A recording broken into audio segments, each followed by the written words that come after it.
binunyatan, ikanta na, pwede ka maka-deliverance. Deliverance prayer. Not a specific ritual how to deliver the person or to set the person free from being enslaved of sin and evil spirit. While major exorcism, tanan ng mapari, by the way, pwede maka-exorcise minor exorcism. Tanan pari.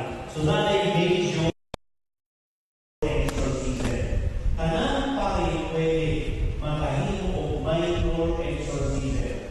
Pero kung klaro maging tayo, demonyo na ginigita, ganutaw na ang tao sa akin, mag-ibot na yung ulo, be careful if wala kay kakultiya ni anak o katulog na ni anak.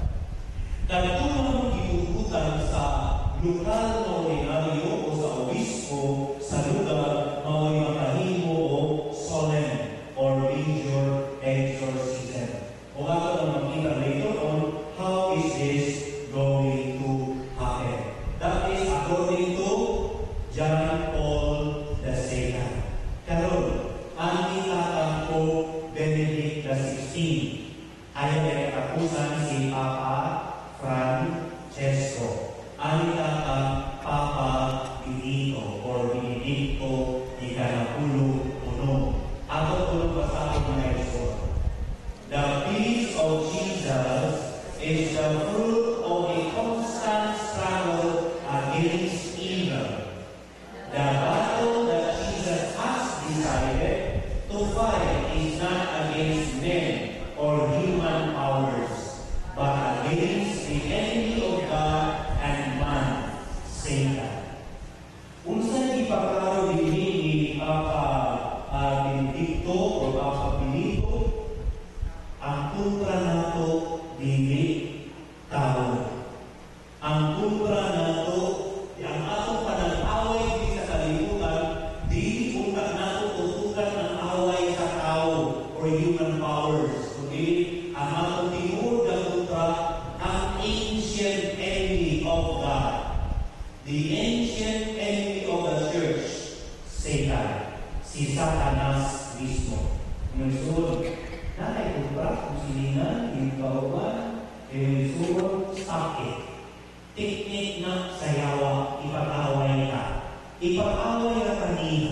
We are all brothers and sisters in the eyes of God. Away na dahil tao, remember, gahong ni sayawa na nag-influensya na ako. Dili na iyong tinuod ng kontra kung mag-away ang kasilitan. Hindi natugang ang kontra tinuod si Digong Duterte o si Trillanes. Dili. Natugang ang kontra si Chris Aquino o si siyempre pagkalit? Muka Oso, ang masigaling ng Moreba. Dili. Teknik na sayawa. Natugang ang kontra ang ISIS o ang United Nations or mabuti o ang sundalo sa Pilipinas. Dili. Tanan ka anak sa Ginoo. Ipagsapon ka sa tinuod na kontra. Ang atong focus na inoon sa atong kapwa mga kakauban o nalita na ito kinsay atong tinuod na kontra. Mga naibuti pasabot ni Pope Benedict XVI. We have to focus rather to our real enemy, the devil himself, not this human being like us. Amen. Ang buti pasabot ni Ani, ay nasige lumot pa sa isip na tao. Di ka kasiyawa ka.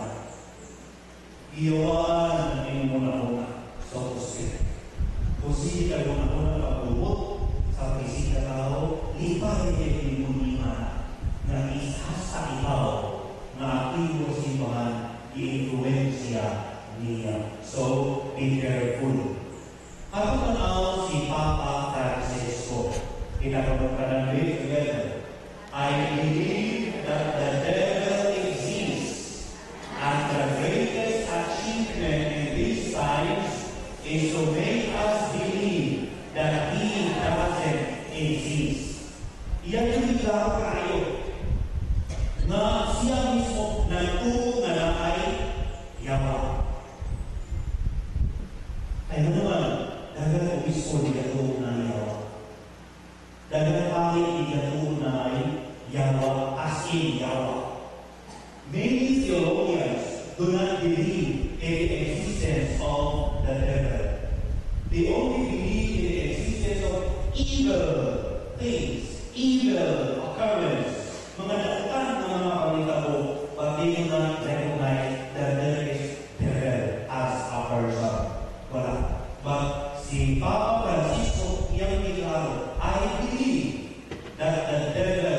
exist. And his greatest achievement is in this time is to make us believe that he doesn't exist. Naghatag ko recollection sa grupo sa mga kaparian sa atong archdiocese o niya during question and answer na ay pari ng tinglo ng mutana. Di matod pa niya, Father, tuman ko na ini ang naayawa. Pagod, dito siya na ito. Pero, matod pa niya, di ko mo na naayawaan ng tao. Naayawala sa ako parokya, matod pa niya, matod pa niya, iyawaan. Pagkakaroon mo naman ako, di mapahulay na rin, di rin niya ka blessingan. Tuho nga naayawa, kapag di mo tuho nga naayawaan. So ako balik pa pagkanan niya, kung tuho ka nga naayawa, Father, asan ito? Decoration lang. If you believe that there is the devil will do to destroy man. The devil will do everything to drag man to hell. That is the number one numero unong proyekto sa demonyo o sa yawa o sa kapukamiya. Hindi siya magtubo. At hindi ipaklaro ni Papa Francisco na ay yawa. How many times we deny the existence or deny the attacks of the devil by telling people who ask our help, who were disturbed by evil spirit. And many people, pagkakalan na, may papahulay lang tayo without even blessing them. So, be careful. Kaya naman, technique ni Asa Demonyo. His greatest achievement in this life is to make us believe that he is not around, that he does not exist. Nagpalayo si Papa Francisco, matutan niya rin. Itatanong together. Maybe some of you might say, but Father, how old-fashioned you are to speak about the devil in the 21st century. But look out, because the devil is present.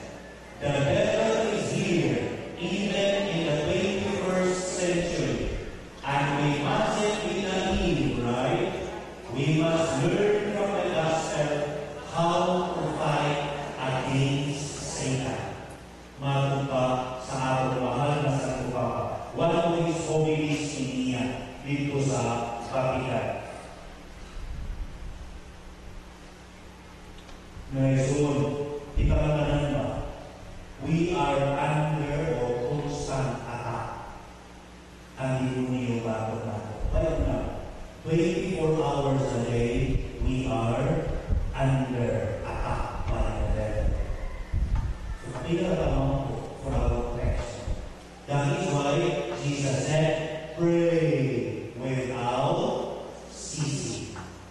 Ayaw ka magtundang sa pagtampo. Si Jesus mismo na yun. Si San Pedro, lingon-lingon ko siya.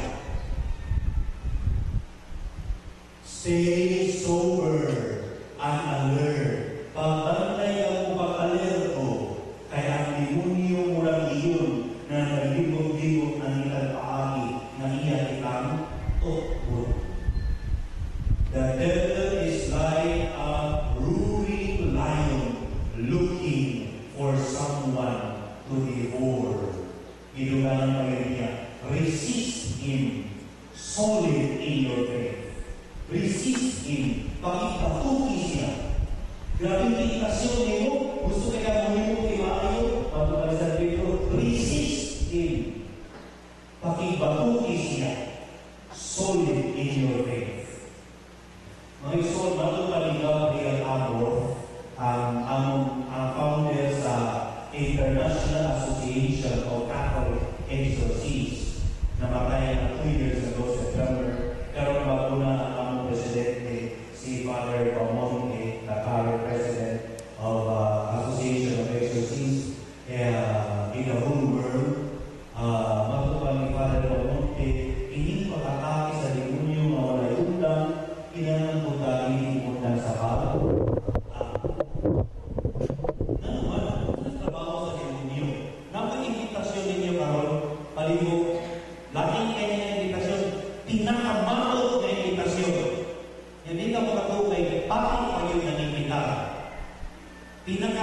Kung kimitan ng mga sa atin ng mga mako, ng mga ngitan tayo, way mga kapumili, nakagili ako ng invitasyon na ako kung nginitaran ka daw.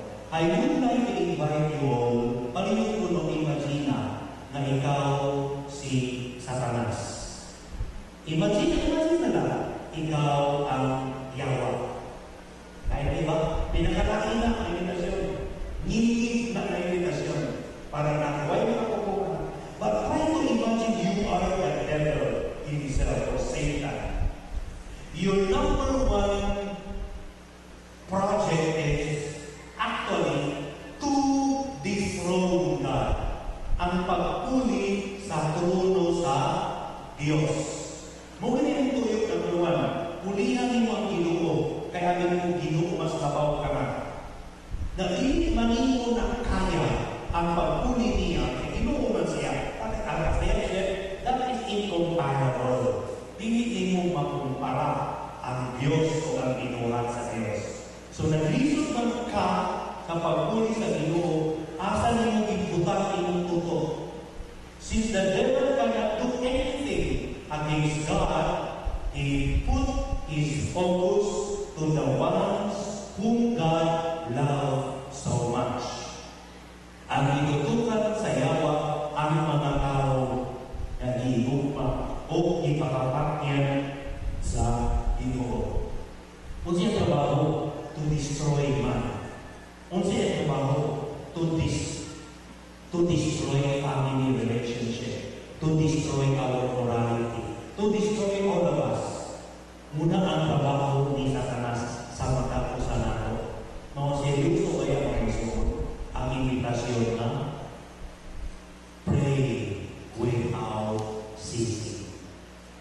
Tapi nakagawa ko sa iyo sa kanila. Lain man ang mga kapatid ako na gaampo ka ba? O sa kanya kapila pa presuppose na gaampo na. You know, kung ikaw may gaampo sa gaampo, hindi mo na iampo kapila na. Kaya mura ko naggamoy na yung pinabuhi sa gaampo actually. That is Pope Francis again sa iyang pag-isot na ito ni Ini. Ato kung basahin, ihangya ko ni ng Papa Francisco together. Fear is also a temptation of the devil. To be afraid is to continue on the Lord's path. Fear, however, is not a good counselor. Jesus said so many times. Do not be afraid. The greatest source of confidence in our confrontation with the devil is the cross of Jesus. Sa ako nang giingon kaganina, si Father Bamonte, ang bago na presidente sa grupo sa mga exorcist sa tibok kalibutan, matulog pa niya. Priest, ang mga pari o ang mga binunyagan ng mga Katoliko, ngayon sila, hindi ko anang exorcism, kaya ko anang. They said, I do not want that ministry because I am afraid of the devil. Kay mahatlong puno sila sa Yawa. Ang sumo kumalambungot tungkol kay mahatlong ka sa Yawa, pero hindi ka nagkahatlong sa sala. We are afraid of the devil, but we are not afraid in committing sins na mao'y trabaho sa Yawa. And that is, according to Father Bamonte, ironical kaayo.